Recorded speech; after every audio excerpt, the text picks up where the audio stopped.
약육강식의 생존 법칙. 인간사를 닮은 듯한 이곳. 바로 우리의 장 속이다.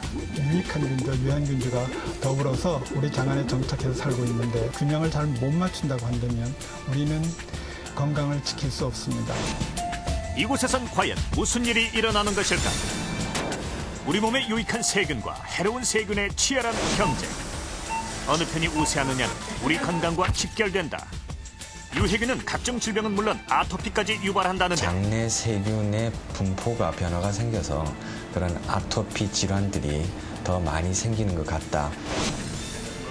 우리가 알고 있는 대부분의 세균 박테리아는 해를 끼치는 대상이 아니라 오히려 친화적이고 우호적이며 유익한 존재입니다. 즉 세균은 건강한 신체의 한 부분이라 할 수 있습니다. 최근 그 중요성이 부각되면서 제3의 장기라 불리는 장내 세균. 과연 그 생태와 우리 몸은 어떤 관계가 있는 것일까?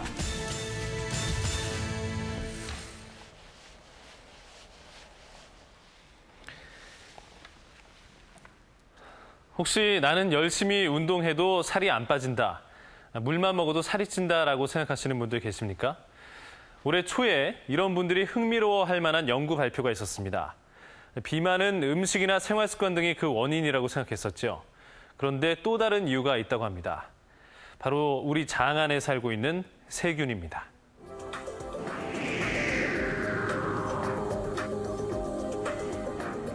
저는 지금 캡슐 내시경에 타고 있습니다. 이곳은 위에서 소화가 되고 남은 음식물들이 대장으로 가는 통로인 소장의 말단부입니다.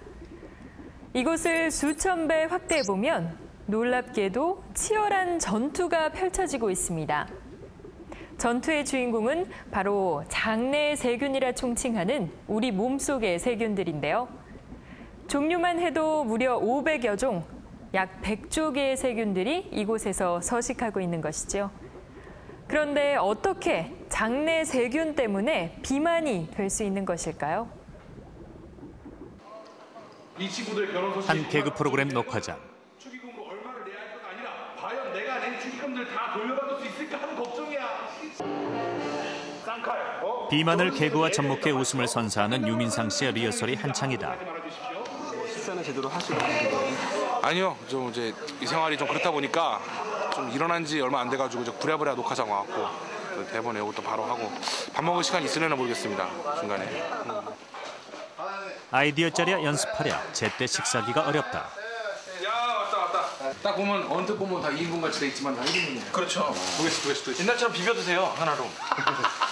되게 보기 좋던데 그때. 치즈 떡볶이 말고 살짝 생긴 거. 늘 시간에 쫓기다 보니 식사는 시간 날 때 간단하게 때우고 난다. 근데 불규칙한 생활 때문일까 아니면 스트레스 때문일까 먹는 것은 예전만 못한데 살은 찌고 있다. 갈비뼈 한 번도 못 봤지? 배갈비뼈? 여기 있는 거. 조물주께서 남자의 갈비뼈를 하나 띄워서 여자를 만들었다 그러잖아. 그래요? 그래서 내 여자는 없나 봐.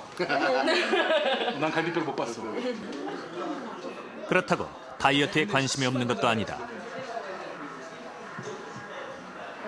특히나 연예인인데 방송에 개그 웃기로 나올 때는 그냥 뚱뚱한 걸로 웃기니까 상관없지만 그 밖에 나갔을 때 사람들이 어머 연예인이다 이렇게 지나가서 개그맨 아는데 이렇게 할 때는 좀 멋있게 보이고 싶고 그런 게 있거든요.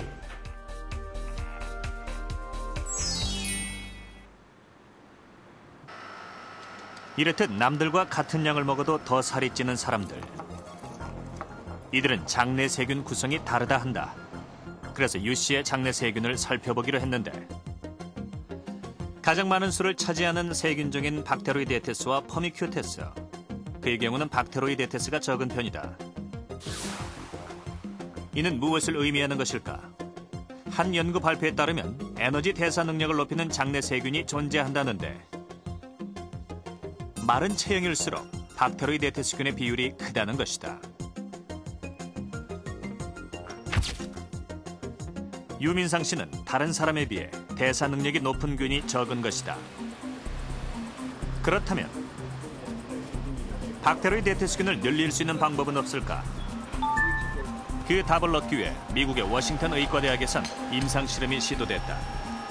12명의 비만 환자에게 1년 동안 저지방, 저탄수화물 식이요법을 시도한 후 박테로이데테스의 변화를 살펴본 것이다. 마침내 1년 후 결과가 나왔다.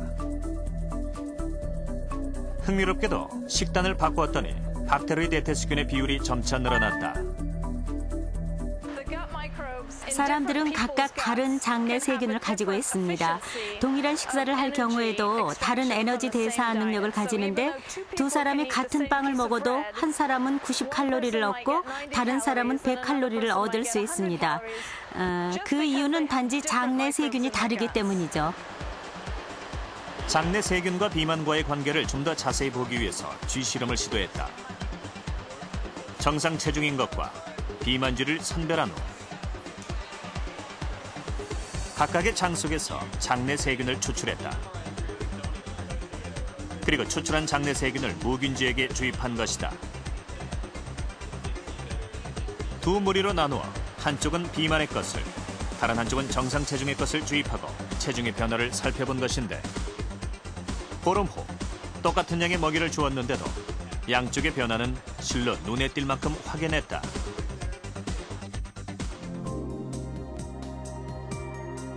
비만쥐의 장내 세균을 주입한 쥐는 2배 이상 몸이 불어난 것이다.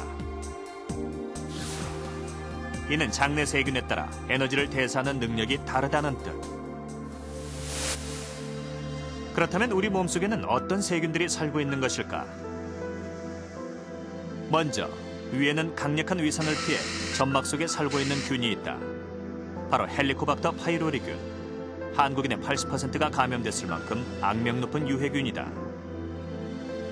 세균의 주된 서식지로 들어가 보면 살모넬라균, 대장균 등 유해균부터 장 건강의 1등 공신 비피더스균까지 세균 무게만 따져도 1kg이나 된다. 이 연구는 우리 인체가 세균과 인체 세포로 구성된 거대한 유기체라는 것을 의미합니다. 우리가 알고 있는 대부분의 세균 박테리아는 해를 끼치는 대상이 아니라 오히려 친화적이고 우호적이며 유익한 존재입니다. 즉 세균은 건강한 신체의 한 부분이라고 할 수 있습니다. 부부는 서로 닮는다고 하죠. 여기에는 여러 가지 가설과 추측들이 있지만 세균학적으로는 오랜 세월 함께 살면서 식생활이나 생활 습관이 같아져 장 속 세균의 생태가 비슷해지기 때문이라는 재밌는 설도 있습니다. 실제로 배우자가 어떤 성인병에 걸리면 상대방 역시 같은 병에 걸릴 확률이 매우 높다는 연구 결과도 있는데요. 그만큼 장내 세균의 균형을 어떻게 유지하느냐는 나뿐 아니라 가족의 건강을 위해서도 중요합니다. 그렇다면 장내 세균의 균형을 무너뜨리는 주범은 과연 무엇일까요? 보험 설계사인 직장인 이석진 씨. 그는 최근 만성 피로에 시달리고 있다. 무엇을 먹어도 더부룩하고 몸이 무겁다는 그. 혹시 장 속 생태계에서 보내는 이상 신호가 아닐까? 이 씨 하루 업무의 대부분은 고객과의 상담이다. 보험 상품을 설명하고 고객을 유치하는 일. 그의 하루는 분주하다. 고객과의 약속을 잡고 필요한 자료를 챙겨서 이동하고 상담하고.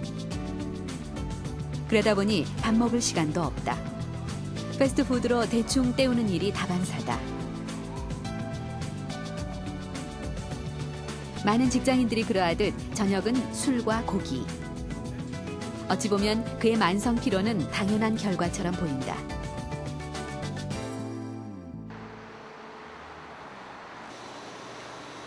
이 씨의 만성 피로의 원인을 찾기 위해 내시경 검사를 실시했다. 위에는 별다른 이상 증세가 없었다. 이번엔 대장 내시경. 그런데 대장벽에 볼록하게 솟은 작은 혹. 용종이었다. 패스트푸드, 육류와 술 등 불균형의 식사가 원인이었다. 용종은 장내 유해균의 작품.